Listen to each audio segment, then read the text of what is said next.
Oi gente, tudo bem?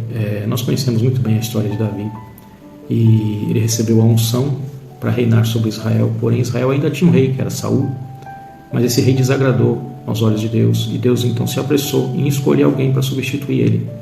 Então Deus mandou Samuel à casa de Jessé. Davi foi ungido rei, mas voltou para pastorear as ovelhas de seu pai. Israel tinha um rei e Davi, por certo, no seu coração pensou: quando chegar o tempo, tudo vai acontecer. Mas Davi recebeu naquela unção uma força de Deus. Tanto que, cuidando das ovelhas, quando o leão veio para matar as ovelhas, Davi matou o leão, Davi matou um urso. E, por último, na batalha dos filisteus ali, quando o gigante Golias foi para cima do povo de Deus, Davi se apresentou e matou o gigante. E desse momento em diante, então, levantou-se uma inveja de Davi no coração de Saul, porque o povo, quando viu que Golias havia sido morto por Davi, dizia assim: Saul matou os seus milhares, mas Davi matou aos seus 10 milhares. Como que dizendo que Davi era mais forte que Saul. Saul era o rei, mas Davi era mais poderoso que ele. E isso mexeu no ego do homem. E quando o ego do homem está ferido, abre legalidade para que o diabo faça maus intentos usando aquela pessoa. Ela abriu legalidade para a operação de Satanás. Daquele momento em diante entrou um ódio no coração de Saul, e Saul perseguiu Davi e desejou a morte de Davi e tentou matar Davi.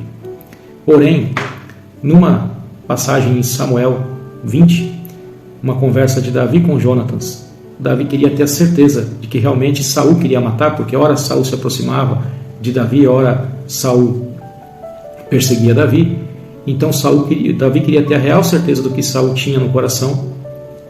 Então ele era muito amigo de Jonatas, que era filho de Saul, e ali Jonatas, então, através de uma combinação que eles fizeram, Jonatas falou: olha, se eu lançar a flecha e ela passar de ti, foge, porque meu pai está querendo te matar, mas se ela cair antes de ti, pode voltar aqui, meu pai está em paz.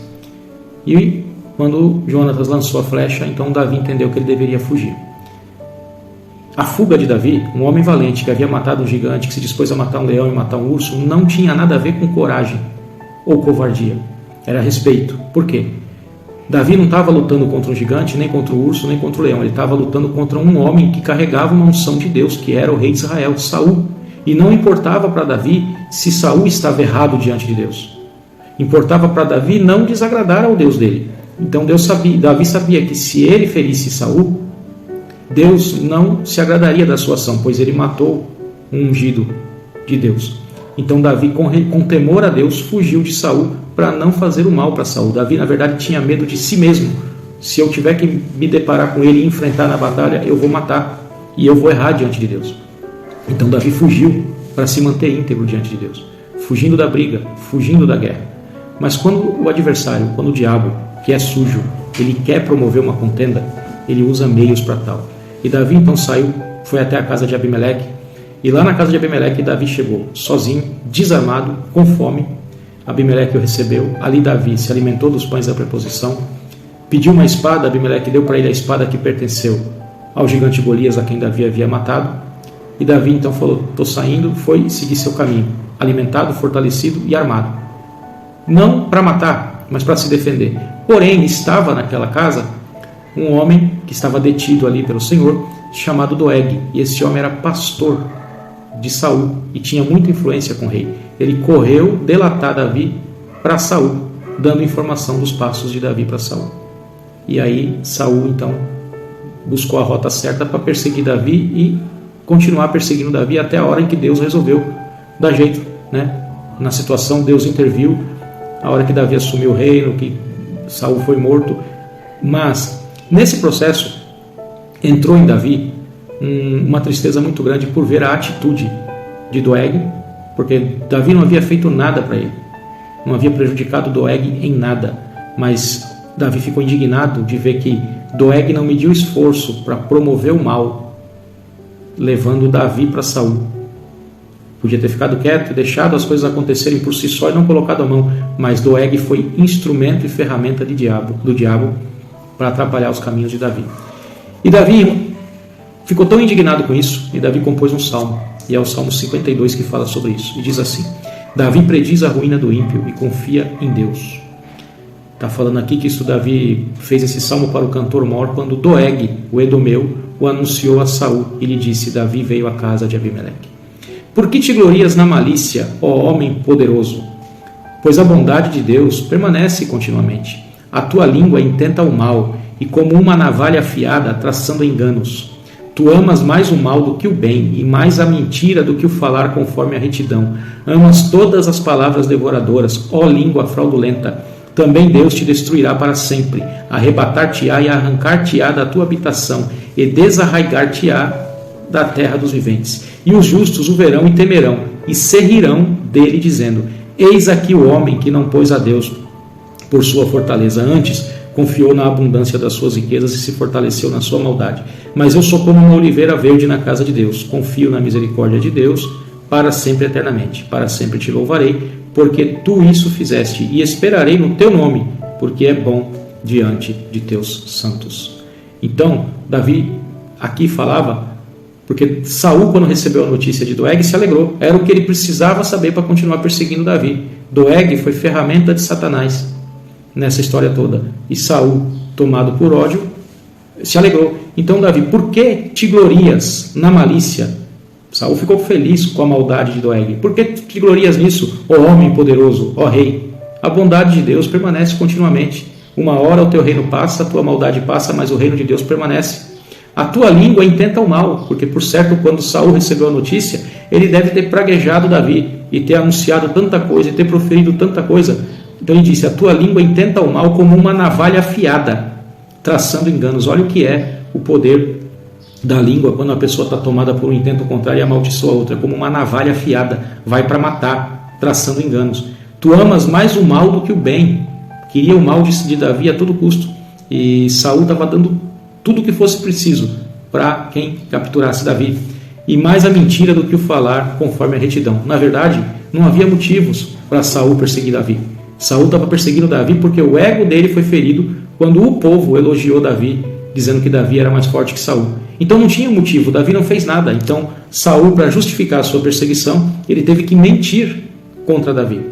Tá? Então aí Davi disse: também Deus te destruirá para sempre, e arrebatar-te-á, e arrancar-te-á da tua habitação, e desarraigar-te-á da terra dos viventes. Ia chegar a hora que a vida de Saul seria ceifada, e não ia ficar ninguém da sua descendência para governar Israel, para contar a história. E disse assim: e os justos o verão, aqueles que andavam no temor de Deus iam ver, iam temer, né, e temerão. Eles iam temer porque eles iam entender que foi Deus traçando o seu juízo, e se rirão dele, né? Não um riso sarcástico, mas que se refere à alegria. Os justos iam se alegrar por ver Deus fazendo justiça, dizendo: eis aqui o homem que não pôs a Deus por sua fortaleza, antes confiou na abundância das suas riquezas e se fortaleceu na sua maldade. Porque foi isso que Saul fez. Saul começou a reinar ungido por Deus, começou no temor de Deus, mas depois ele se perdeu. Era rico, tinha abundância de riquezas, tinha exército, então ele se respaldou, né, se estribou no seu próprio conhecimento, na sua própria força, na sua própria posição, no seu próprio dinheiro, esquecendo que tudo provinha de Deus. Aí Davi disse: mas eu sou como a oliveira verde na casa de Deus. Eu confio na misericórdia de Deus para sempre e eternamente. Então, Davi não estava confiando na unção que ele também carregava por Deus e que ele estava correto e ele podia fazer até alguma coisa que talvez Deus até estaria com ele. Não, ele preferiu confiar na misericórdia de Deus e esperar o tempo de Deus, porque Deus ia fazer as coisas tudo certo no tempo dele. Para sempre te louvarei, porque tu isso fizeste, e esperarei no teu nome, porque é bom diante dos teus santos. E muitas vezes nós estamos no meio de uma luta e o diabo usa alguém para se levantar contra nós, e essa pessoa se levanta contra nós sem motivo nenhum, fruto da inveja ou de um ego ferido que muitas vezes alguém ocasionou em outra pessoa. Doeg fez o papel de mensageiro de Satanás, e ele aumentou ainda mais o ódio que tinha em Saul por Davi, e gerou uma perseguição ainda maior. Mas Deus guardou Davi até o fim. Chegou a hora que Doeg pagou o seu preço, e chegou a hora que Saul pagou o seu preço. E Davi era tão justo que quando mataram Saul, quem levou a mensagem para Davi dizendo que Saul tinha morto, e foi com alegria nos lábios, contando a morte de Saul para Davi, Davi matou. Ele não aceitou que ninguém se alegrasse com a morte do ungido de Deus. Então Davi, ele estava na sua retidão até o fim, ele foi leal à promessa de Deus. Doeg se levantou, Saul se levantou, perseguições vieram, mas Davi não desviou do seu propósito, até que chegou o momento em que Deus veio, resolveu tudo e colocou Davi no lugar que tinha que estar. E é assim, comigo e com você também. As lutas se levantam e Satanás usa as suas ferramentas contra nós, através de mentiras, através de fofoca, através de gente falando, entregando, e muitas vezes não há motivo aparente, mas existe uma perseguição involuntária.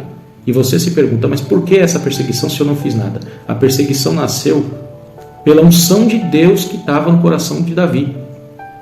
Foi isso. Saul não sabia, ele não estava perseguindo a Davi, ele estava perseguindo a força de Deus que estava no coração de Davi. E muitas vezes nós somos perseguidos sem causa.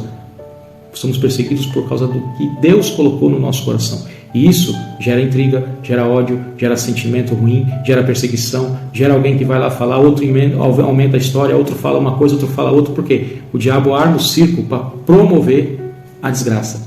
Mas chega uma hora que Deus intervém e o circo do diabo é derrubado por terra e quem se alegra é o justo. Então, hoje é uma palavra para nós não perdermos o nosso ânimo e não perder a nossa fé, mas acreditar que no final Deus aparece e nos justifica.